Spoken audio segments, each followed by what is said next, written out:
Ricoeur opens this chapter with a reflection upon the question of being, and wishes to connect his hermeneutical approach, theory of interpretation, with the Aristotelian claim that being can be said in many ways. One of the ways, insofar as Ricoeur was concerned, was the way of Nietzsche, who reduced being to will to power, detaching it from the substantive and principal regulation aspects of being. Neglecting these latter aspects makes the role of knowledge problematic, and marks a shift away from Aristotle's hylomorphic theory in which the aporetic questions associated with the question of being qua being are situated fairly and squarely in the context of explanation/justification, which in turn is regulated by principles and laws. Ricoeur does not flinch, given the controversies circulating around Heidegger, from claiming that Heidegger's work Being and Time was one of the best works of the 20th century. We know that he does not agree completely with the Heideggerian method, but it is otherwise clear that the two philosophers share much more than that which divides them. This is clarified in Part 7 of this review when their similar views on Nietzsche were articulated.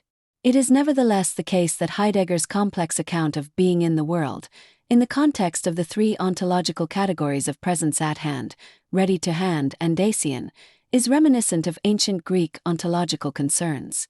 The invoking of care as the essence-specifying characteristic of Dasein was a Heideggerian strategy that Ricoeur, interestingly, chooses to situate in a Kantian context of ends in themselves. The second formulation of the categorical imperative urges us to act in a way that treats each and every human being as an end in themselves, rather than as instrumental means to ends. One of the logical implications of this ethical law is the political implication for the polis, which the Greeks thought of as the soul writ large, namely that all citizens of the city must be treated by the state as ends in themselves, and reciprocally the state ought to be treated by the citizens as an end in itself. Heidegger might not, however, have agreed with this Kantian interpretation, but linking the ethics of the will with the ontological structure of the world, as Ricoeur suggested, does move Heidegger's account closer to the rational positions of Aristotle and Kant. The Heideggerian form of phenomenological existentialism also outlines a framework for adopting a critical stance toward analytical philosophy and logical positivism, positions which have ambiguous relations to Aristotelian and Kantian rationalism. It is also true to say that Heidegger's reflections shrink from the forms of rationalism we find in Aristotle and Kant. Heidegger, in fact, very specifically holds Aristotle responsible for derailing the aporetic investigations into the question of being qua being. As is the case with many phenomenological and existentialist accounts, the basic metaphysical investigation into first principles is reoriented into an anthropological investigation. In his famous Kant book, Heidegger accuses Kant of failing to explore the role of the transcendental imagination in his metaphysical investigations into being. For Heidegger, it is clear that the power of the imagination is a superior power to the power of rationality, especially when it comes to exploring the question of being. To be fair to Heidegger, his characterization of the imagination would not be restricted to situating it in the faculty of sensibility, and charting its relations to the faculty of the understanding, which is the Kantian strategy. Heidegger characterizes the power of the imagination as both historical and significantly involved in a work of expectation embedded in what he calls a moment of vision. We are, Heidegger argues, thrown into the world, and this is the beginning of an existence, which is oriented as much toward the future as it is to the repetition of what has been. Only an entity which, in its being, is essentially futural, so that it is free for its death and can let itself be thrown back upon its factical there, by shattering itself against death. That is to say, only an entity which, as futural, is equiprimordially in the process of having been, can, by handing down to itself the possibility it has inherited, take over its thrownness and be in the moment of vision for its time. Only authentic temporality, which is at the same time finite, makes possible something like fate, that is to say, authentic historicality. Being and Time, page 437. Being and Time was written in 1926, 6 years after Freud introduced the death instinct in a work entitled Beyond the Pleasure Principle. Ricoeur is regarded as one of the foremost interpreters of Freudian texts, and his interpretation of Beyond the Pleasure Principle refers hylomorphically to the reality principle, RP, which is a function of what Freud called the secondary process of mental functioning. The secondary process, on Freud's account, regulates primary process functions such as pleasure and the pain of anxiety. In the Freudian context, the imagination's role is as that part of the primary process that is involved in both wish fulfillment and anxiety-related experiences. Both the energy regulation principle, ERP, whose telos is physiological homeostasis, and the pleasure-pain principle, PPP, whose significance is more psychological, are involved in primary process activity. Two instincts, eros and thanatos, are involved in constituting vicissitudes such as sublimation and consciousness, which in their turn can only be ultimately explained by principles in a context of explanation/justification.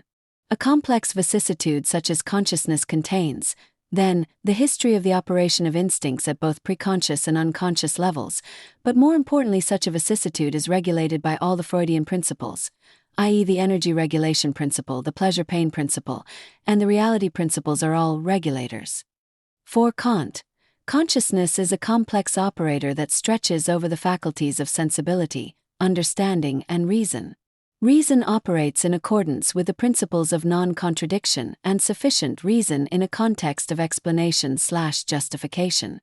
Both historical and political judgments are embedded in different sensible domains, and operate therefore in different conceptual frameworks. For Kant, judgment in general performs the operation of subsuming the sensible particulars under the general concepts of the understanding in theoretical, practical, and aesthetic/technical contexts.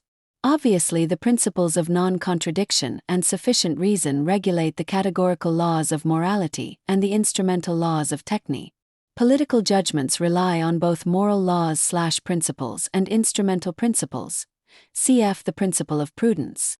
For Freud, moral consciousness is a vicissitude of those instincts that are mobilized by what Freud refers to as the original helplessness of human beings, and the path from this original human condition to the moral law runs via the assistance we receive from other people who help us to eventually help ourselves.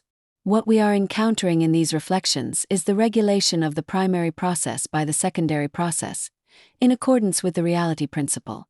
This understanding of the role of other people relates crucially to understanding the medium of language, which for Freud was principally the medium for the expression of thought. Thought activity, however, can be split off from reality testing, and to the extent that this occurs, is the extent to which it is the expression of primary mental processes. The major logical characteristics of primary process thought is its immunity to contradiction, no doubt or degrees of uncertainty, implying the absence of rationality. Hallucinatory thought is obviously an example of this type of primary process activity. The role of the ego and the superego are agencies that relate respectively to the external and internal world, and they are relatively free agencies operating in a body in which causality is operating in accordance with the ERP and PPP. These agencies are operating on an actualization schedule in which pleasure centers, for example, begin at certain zones of the body and finally envelop the body as a whole. Parallel to this psychosexual development, in accordance with the law of causality, and the presence of primary processes, is a purely psychological development that probably begins at the beginning of the phallic phase, in which the pleasure ego is transformed into the reality ego, and object love begins. Once cathected, objects become difficult to abandon on this path toward reality, which is strewn with lost objects and mourning processes. This is clearly the historical aspect of our psychological development, in which it is the happiness that has been lost that is mourned. During this phase, we also witness the formation of the superego begin its journey toward maturity, via forbidden and refused objects. As far as the ego is concerned, fantasy-laden wishes are transposed by a utilitarian instrumental principle which reality tests all content. In this process, the mystery of desire is transformed into an authentic resoluteness that can depose the false idols of desire. In human history, it is religion that has played the role of demystifying desire and deposing illusions. It has sometimes seemed as if the fate of the species is inscribed into the constitution of religious thought. Heidegger, inspired by Socrates, describes very well the religious and philosophical responses to the impossibility of conceiving of the end of the species. Socrates, we know, met his personal fate resolutely and authentically, even if his response was complicated by an unjust accusation and trumped-up charges. Socrates' fate is obviously linked to the fate of Jesus, who, it must be said, did not meet his fate as resolutely as Socrates, despairing toward the end of the process at the thought of being abandoned by his father. Socrates, then, remains the paradigmatic model of Stoic resoluteness in the face of our thrownness into the world. Freud's description of this thrownness was in terms of an original helplessness, and it was his mission to discover the psychological problems that could occur as a result of not addressing the problem of our original helplessness adequately. Bronowski, in his work Ascent of Man, followed up on this problem with the claim that part of the problem was the long childhood of man. The enrichment of Freud's explanatory framework by the concept of narcissism was also an important milestone on the road to articulating the complexity of our inner life, and its unwillingness to abandon earlier libidinally cathected objects. The route out from the wonderland of sexual fixation upon sexual objects runs via the vicissitude of sublimation, essentially a defense mechanism that is a non-sexual form of substitute satisfaction, which requires that the ego cathect objects in the external world. This defense mechanism sensitizes the human psuché to the truth, i.e. creates a form of being in the world in which the truth no longer wounds the ego. Sublimation may end in the prudence principle, which the ego learns to use, not just in relation to the external world, but also in harmony with the ID and the superego. Here we encounter one of the obstacles to the actualizing of authentic resoluteness, which can be found in the Stoic form of life. In this drama of the agencies, the superego criticizes or attacks man for his addiction to pleasure, and one possible result is the return to the hubris of a narcissism in which man believes he is superior to those around him. The ego's task in such circumstances is to assimilate the superego into itself and its view of enduring the necessities of life, in accordance with an attitude of authentic resoluteness, a very advanced form of the reality principle. Death, for Freud, was not a purely destructive instinct but also manifested itself in the maladies of the most difficult-to-treat group of patients, namely the obsessive-compulsives. These patients manifested the symptom of the compulsion to repeat reported in Beyond the Pleasure Principle. The instinctive response to high levels of anxiety was to restore an earlier state of things, i.e. retreat to an earlier phase of development in which pleasure was secured from the serendipitous flux of life activities. One of the key discoveries of Freud that helped him to postulate the idea of the death instinct occurred in relation to the experience of the compulsion of many of his patients to repeat repressed material in therapy sessions. This material emerged not in the form of memories but rather in the form of reliving the traumas of the past. This was of course distressing for the patients, as was their seemingly unique capacity to repeat behavior which again and again called misfortune down upon themselves. Heidegger, too, emphasizes the importance of death in his articulation of his primary concept, being in the world. Being free for one's own death was the key characterization of this form of human being there.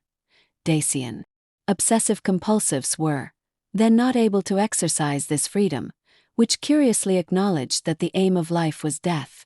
For Freud, the creation of a new framework of concepts enabled him to explain the otherwise puzzling behavior and symptoms of obsessive-compulsives. In this new framework, the libido was replaced by a broader conception of the life instinct, eros, which aimed at binding men together in larger and larger groups.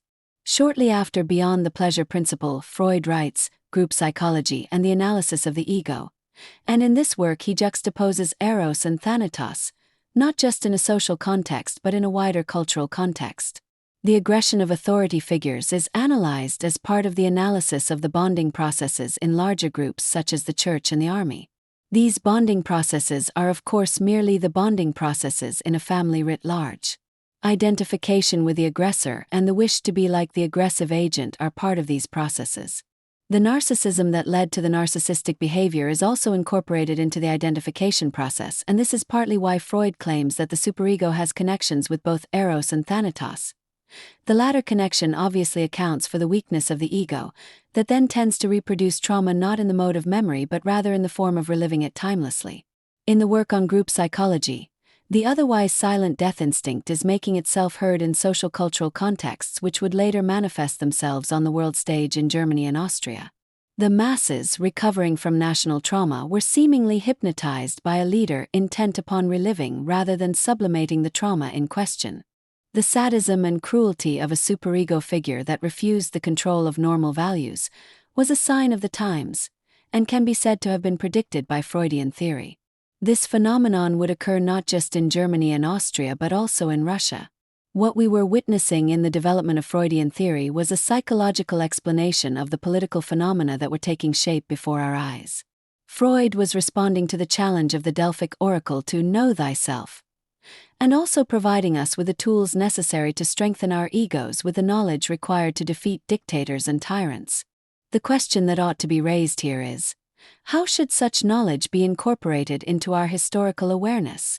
Those international leaders who deal effectively with dictators and tyrants, and possess this knowledge, have strong egos. Stable states need such leaders. The course of the political journey toward a stable state was a practical journey in which it becomes clear that everyone is equal and free to live to face their own death amongst other things. Life is a difficult business, full of misfortune which befalls everyone. It requires character and virtue, arete, if the ideal end of a good-spirited flourishing life, eudaimonia, is to be achieved. The life conceived of by the ancient Greeks was a life free of debilitating trauma and guilt, experiences which weaken the ego to such an extent that lost libidinally cathected objects become masochistically projected upon the ego. The resultant melancholia manifests itself in self-destructive behavior and hate of various kinds. A strong ego with strong healthy ties to the external world stoically engages in love and work, which are the building blocks of our civilizations and cultures. It is, as we have claimed, eros which seeks to unite us into larger and larger cohesive groups, but it is primarily through work that we achieve this task. The kind of work that takes place in political and educational contexts. For Freud, it appears as if it is the love and work involved in civilization and culture building that takes precedence over the love and work we put into religion. And it is somewhat of a surprise to learn that, according to Freud, these creative efforts bring only discontentment. Freud claims his psychology is Kantian, but there are significant differences between their respective positions. Kant claims, for example, that happiness supervenes if one does one's duty and possesses a good will. Freud claims, in contrast, that the sacrifices civilization expects in the realm of sexuality are too great to bear, and this leaves man with a sense of discontentment. Kant acknowledges man's narcissism and his aggressive tendencies, but believes that cultural activity of various forms can assist in the process of sublimating both man's narcissism and his aggressive tendencies. The consequence of this process of sublimation is what he refers to as the summum bonum of happiness. Socrates demonstrated his goodwill by doing his duty with respect to his death sentence, in spite of being convicted unjustly. He met his fate stoically believing that death was a good. Aristotle also believed that death was a good, but, not being an Athenian, and not having had the benefit of living under Athenian law when he grew up, he refused to accept the unjust accusations and sentence of death that was the consequence of an anti-Macedonian indictment. He was not prepared to allow Athens to sin a second time against philosophy.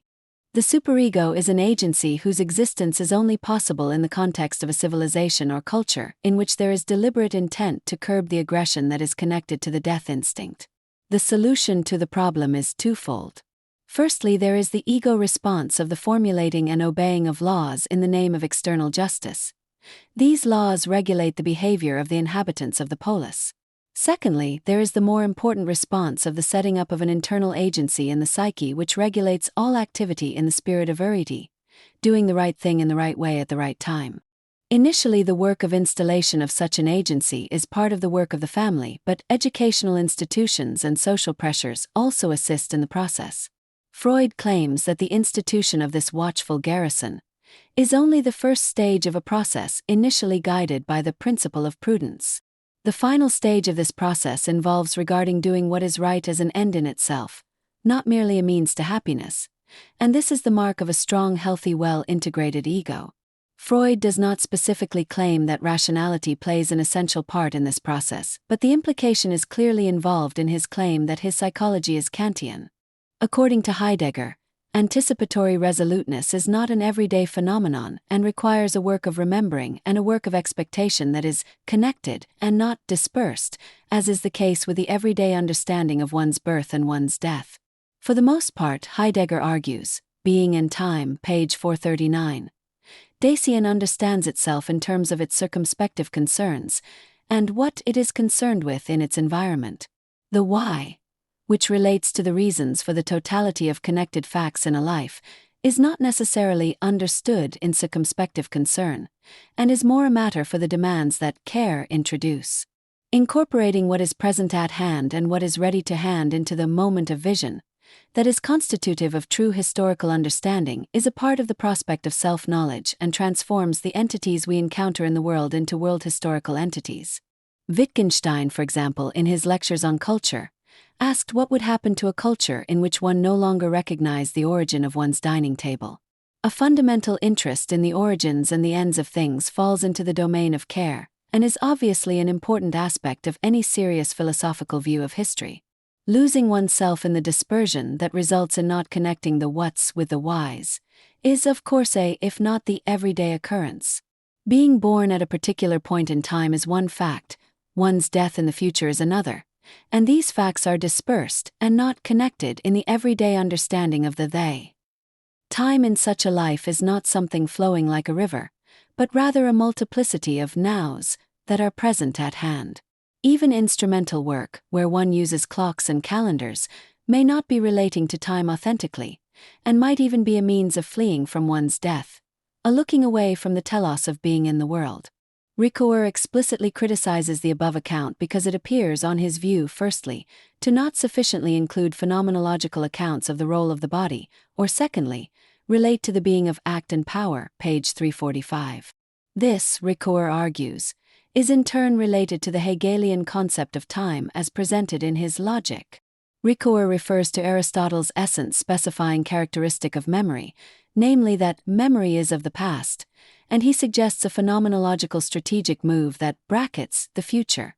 Pretension is not involved in the retention process, it is claimed. Ricoeur does, however, point out that this account becomes problematic when one needs to consider the historian's relation to the future of the city.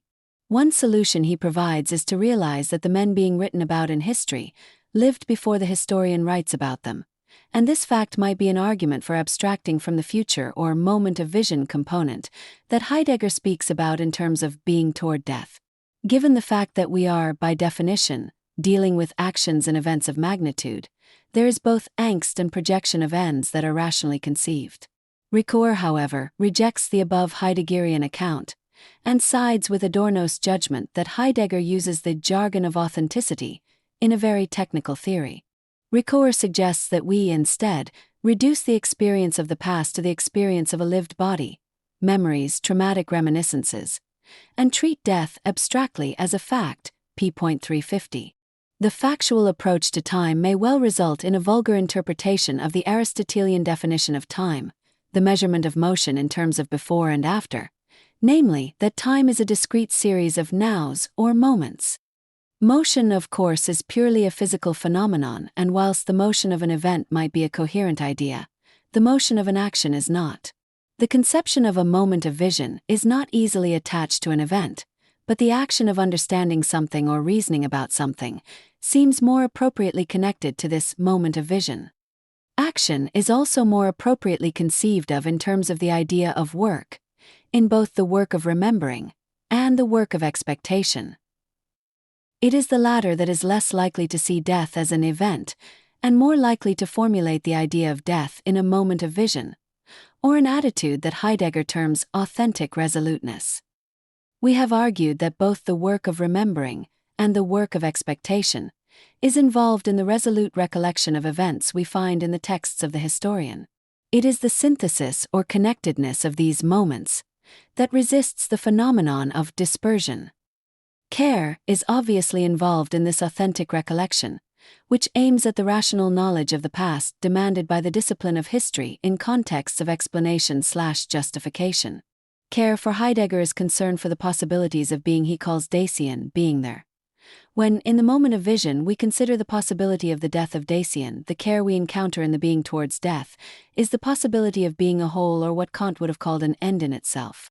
The possibility referred to above implies a triumph over the dispersion of events in time. The response of fleeing from dispersion or one's future death is an inauthentic, irrational response.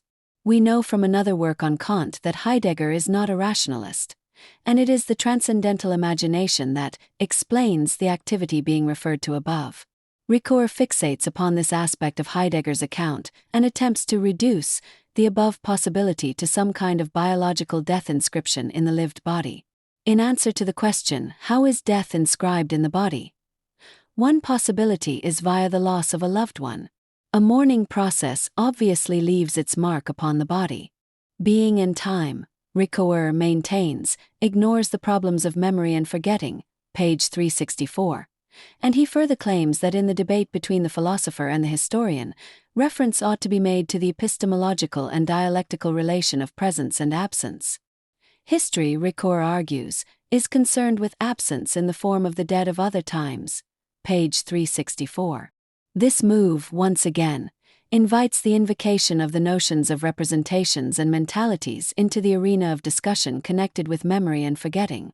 Death, then, is conceived of as the absent in history, and the past is then represented as the kingdom of the dead, the tomb of the dead. There is also a sense in which history, in the context of this kind of discussion, becomes the missing present. The narrative is of the lives of the dead, and death becomes the black sun of such texts. The human sciences, as conceived of by Delphi, are concerned with the interval between birth and death, an interval in which we encounter forms of life, page 370. Delphi argues that the psychology of his time did not have the conceptual resources to describe/explain the fullness of this life, e.g. Ebbinghaus. Heidegger is clearly influenced by the work of Delphi, but according to Ricoeur, Heidegger does not confront the problem of the role of the historian in the historical process, but prefers instead to focus upon the theoretical/scientific account of the problem of history, page 375. Heidegger does, however, succeed in opening up a space of expectation within the space of the work of remembering, thus enabling the dead people of the past to come to life, become present in spite of their absence. Here there is clearly a place for the power of the imagination in relation to memory. The importance of live testimony is again an issue addressed by Ricoeur in terms of the crisis of memory. This issue became very important in relation to Holocaust deniers in the 20th century, but it is interesting to note that the Jewish relation to their ancient texts was one of almost complete trust in spite of the absence of live testimony. There have been skeptical challenges to this trust when the Gnostic Gospels were discovered, and as a consequence, doubts have arisen about the completeness of the accounts given in our traditional biblical texts, raising, in turn, questions about the completeness of the work of remembering that took place in the process of assembling our Bible. Many philosophers, including Spinoza and Kant, recommended that we focus instead upon the work of expectation connected with the moral content of these ancient texts. This amounts to a deliberate choice to concern oneself with authentic resoluteness of the world as will, rather than with the world as representation. This means that the presence-absence dialectic and the fact that the characters such as Moses and Jesus are dead are largely irrelevant. Whether Moses did all the things attributed to him becomes of peripheral concern, but the work he did in casting aside false idols and focusing upon a journey to the Promised Land is one of the timeless messages of the Bible, which of course is not purely historical. This is not a voice from the tomb but rather a mature voice from the wilderness we all find ourselves a part of. This is the voice of expectation,